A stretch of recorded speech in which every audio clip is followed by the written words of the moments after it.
বন্ধুরা, আজকে তোমাদের সঙ্গে আমরা শেয়ার করব একটা নতুন রেসিপি। কিন্তু তার আগে বলে দিই, আমাদের রূপায়ণ নামিজ ব্লগে তোমাদের সবাইকে অনেক অনেক স্বাগত আর অনেক ভালোবাসা। যেহেতু শীতকাল, তার জন্য এখন আমরা চেষ্টা করছি শীতের সবজি দিয়েই তোমাদের একটু ভালো ভালো রেসিপি দেওয়ার জন্য। তাহলে চলো আজকে করে দেখাবো তোমাদের পালং পনির। আর তার জন্য দুটো মেন ইনগ্রেডিয়েন্টস যেটা লাগবে সেটা হচ্ছে অবশ্যই পালং শাক। এখন শীতে মানে একদম তাজা তাজা পালং শাক উঠে গেছে, তাহলে লাগছে পালং শাক আর লাগছে পনির। পনিরগুলোকে দেখো একটু বড় বড় সাইজের কেটে নিয়েছি। আর আমরা বাড়ির পনিরই ব্যবহার করি, তোমরা যে বাড়ির পনিরও ইউজ করতে পারো বা কিনে নিয়েও পনির নিতে পারো। পালং শাকটাকে প্রথমে আমরা ভাপিয়ে নেব একটু। তার জন্য পালংয়ের কোনটা নেব সেটা খুব ইম্পর্টেন্ট জিনিস। এই মোটা ডান্ডিগুলো কিন্তু নেওয়া যাবে না, কিন্তু এগুলো যদি কচি ডান্ডি হয় তাহলে কিন্তু ব্যবহার করতে পারো। কিন্তু আমার দেখো একটু মোটা ডান্ডি হয়ে গেছে, তার জন্য কিন্তু আমি ঠিক এইগুলোকে বাদ দিয়ে দেবো, মোটাগুলোকে, আর পাতার দিকটা নিয়ে নেব। এইভাবেই পুরো পালং শাকটাকে আমি আগে কেটে রেডি করে নেব। দেখো পালং শাকগুলো আমি বের করে নিয়েছি, পাতাগুলোকে এরকম পাতাগুলোকে বের করে নেবে। কচি ডান্ডি থাকলে কচি ডান্ডিগুলোও নিয়ে নেবে। এবার এগুলোকে খুব ভালো করে ধুয়ে নেব, কিন্তু তার আগে এগুলোকে সেদ্ধ করার জন্য বা ভাপিয়ে নেওয়ার জন্য একটা জায়গায় জল গরমটা বসিয়ে দিই। এখানে জল গরম বসিয়ে দিচ্ছি। এখন জলটা গরম হোক, আর এর মধ্যে দিয়ে দেব কিছুটা নুন। এবার শাকগুলোকে ধুয়ে নিই। জলটা গরম হয়ে গেছে, এবার এর মধ্যে পালং শাকগুলোকে দিয়ে দেব।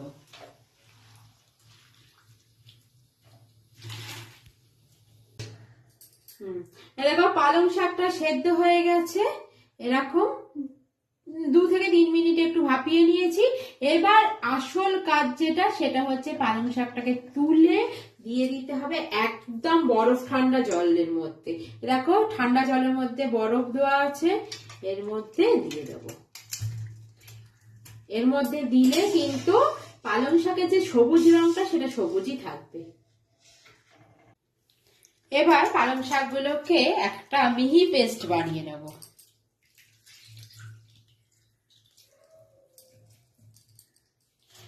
এটা পেস্ট করার সময় যদি মনে হয় কি জলের প্রয়োজন, তাহলে সামান্য জল দিয়ে পেস্ট করতে পারবে। পালং শাকটা এখানে আমার নেওয়া হয়ে গেছে। এবার এর মধ্যে দিয়ে দেবো কিছু কাঁচা লঙ্কা। কাঁচা লঙ্কাগুলো আমি দিয়ে দিচ্ছি, দিয়ে এবার একটা মিহি পেস্ট বানিয়ে নেব। দেখো একদম মিহি একটা পেস্ট তৈরি হয়ে গেছে।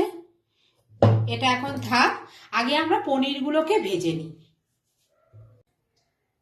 কড়াইতে দিয়ে দিলাম সাদা তেল। তেলটা গরম হয়ে গেছে, এবার আমি পনিরগুলোকে ভেজে নেব।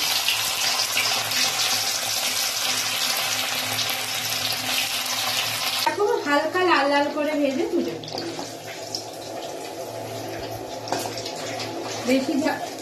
বেশি লাল লাল করে ভাজার দরকার নেই, হালকা করে ভেজে নিলেই হবে।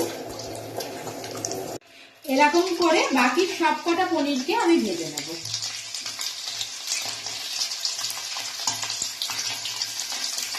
দেখো পুরো পনিরগুলোকে আমার ভাজা হয়ে গেছে। এবার পনিরগুলো যাতে আরো একটু নরম হয়, তার জন্য একটা জায়গায় আমি একটা পাত্রের মধ্যে আমি নুন জল করে রেখেছি, গরম জল করে। এবার তার মধ্যে পনিরগুলোকে খানিকক্ষণ সময়ের জন্য ভিজিয়ে দেবো। ওই ধরো 10 থেকে 15 মিনিট, সেটাই যথেষ্ট। এবার তোমাদের বলে দিই যে রান্নাটা করার জন্য আর কি কি লাগবে। লাগবে পেঁয়াজ কুচি, লাগবে রসুন কুচি, এটা একটা ফোড়নের জন্য লাগবে, লাগবে টমেটো কুচি, আর লাগবে কাঁচা লঙ্কা কুচি, লাগবে রসুনের পেস্ট, আর লাগবে আদার পেস্ট।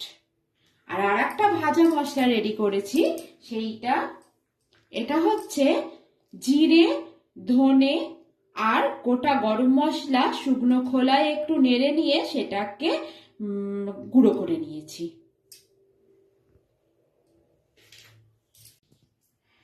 কড়াতে দিয়ে দেব সাদা তেল,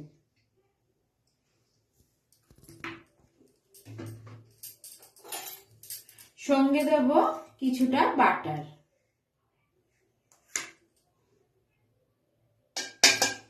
বেশি পরিমাণ না, খুব অল্প পরিমাণে বাটারটা দিতে হবে। এখানে তেলটা গরম হয়ে গেছে, এবার এর মধ্যে দিয়ে দেব দুটো শুকনো লঙ্কা, দেব গোটা জিরে, আর দেব কুচো করে কেটে রাখা রসুনগুলো।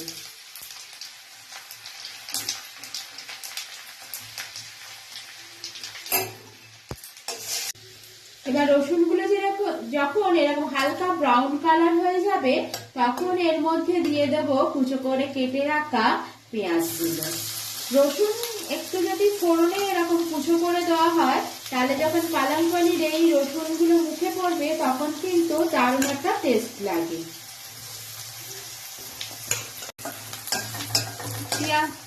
পেঁয়াজটা যখন এরকম হালকা ব্রাউন কালার চলে আসবে তখন এর মধ্যে দিয়ে দেব রসুনের পেস্ট।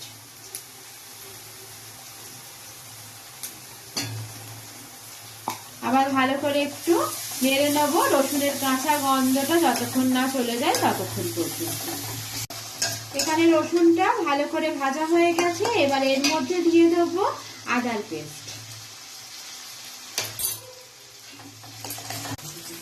এবার যে কাঁচা লঙ্কা আর টমেটোটা কুচি করা আছে সেটাও এবার এর মধ্যে দিয়ে দেব।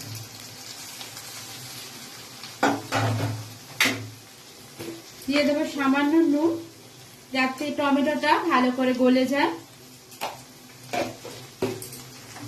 আবার একটু ভালো করে ভাজা ভাজা করে নেব।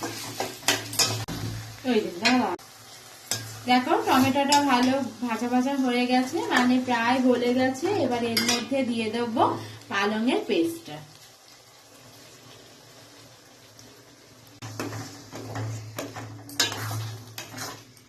এবার ভালো করে এটাকে কষিয়ে নেব। এটা কষতে কষতেই এর মধ্যে দিয়ে দেব যে ভাজা মশলাটা রেডি করে রেখেছিলাম সেই ভাজা মশলাটা। এবার অনবরত নেড়ে যেতে হবে যাতে নিচে না লেগে যায়। দেখো অনেকক্ষণ ধরেই এটা কষানো হয়েছে, এবার এই সময় দিয়ে দেব কিছুটা নুন, মানে পরিমাণ মতনই নুন দিয়ে দেব। আর দেব পরিমাণ মতো চিনি। যেহেতু পালং শাক একটু কড়া হয় তার জন্য চিনিটা কিন্তু অবশ্যই দিতে হবে, তাহলে কড়া ভাবটা পালং শাকের কিন্তু ব্যালেন্স হয়ে যায়। এবার আবার খানিকক্ষণ টাইম এটাকে কষিয়ে নেব। দেখো বন্ধুরা আমি কিন্তু 15 মিনিট ধরে এটাকে কষিয়ে নিয়েছি না, আর গ্যাসের আগুনটা কিন্তু সব সময় কমেই রেখেছি। একটু বেশি সময় ধরে ধৈর্য ধরে কিন্তু এটাকে অনবরত নাড়িয়ে যেতে হবে, মানে কষে নিতে হবে। এবার আমার মোটামুটি কষানো হয়ে গেছে, এখান থেকে দেখতে পাচ্ছ তেলও ছেড়ে দিয়েছে কিন্তু। এবার এই সময় একটু জল দিয়ে দেবো, মানে যে যতটা গ্রেভি রাখতে পছন্দ করবে সে সেই পরিমাণ গরম জল ব্যবহার করবে।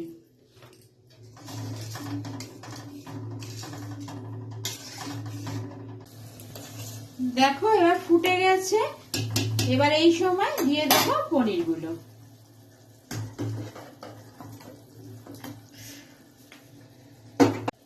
দেখো এবার কিন্তু গ্রেভিটা ফুটে গেছে, এবার এই সময় দিয়ে দেবো পনিরগুলো।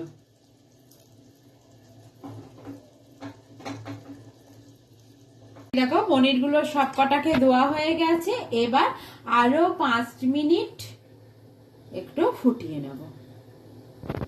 5 মিনিট হয়ে গেছে, এটা ফুটে গেছে, এটা কিন্তু একদম রেডি। এবার তোমরা চাইলে এর উপরে ক্রিম দিতে পারো, আমি ক্রিমের ব্যবহার করিনি, কিন্তু আমি এখানে বাটারের ব্যবহার করেছি। আমি আরও একটু বাটার দিয়ে দেবো, একটু বেশি পরিমাণ বাটার দিয়েই আমি এটা করলাম। তাহলে দেখো বন্ধুরা, আমাদের পালং পনির কিন্তু একদম রেডি। এইভাবে বাড়িতে একবার করে দেখো, এই শীতে পালং পনির কিন্তু দারুণ লাগে। তাহলে যদি ভালো লেগে থাকে অবশ্যই কিন্তু একটা কমেন্ট করে আমাদের জানিও। তাহলে বন্ধুরা, দিদিভাই যেইভাবে বললো ঠিক সেইভাবে স্টেপ বাই স্টেপ ফলো করে তোমরাও ঘরে রেডি করে নেবে। আর যেটা বললো, শুধু কমেন্ট না, তোমরা কিন্তু ভালো লাগলে একটা লাইক, শেয়ার আর কমেন্ট তিনটেই করবে। আর তার সঙ্গে কি করবে, যে চ্যানেলটাকে সাবস্ক্রাইব করে দিয়ে আমাদের পাশে থাকবে। তাহলে বন্ধুরা, এখন এখানেই শেষ করছি, দেখা হবে আবার নতুন একটা ভিডিওর সাথে। টাটা। এবার গ্যাসটাকে অফ করে দেবো, অফ করে দিয়ে একটা ঢাকনা চাপা দিয়ে রেখে দেবো, যাতে বাটারের গন্ধটা এর মধ্যে একদম ভরপুর হয়ে থাকে।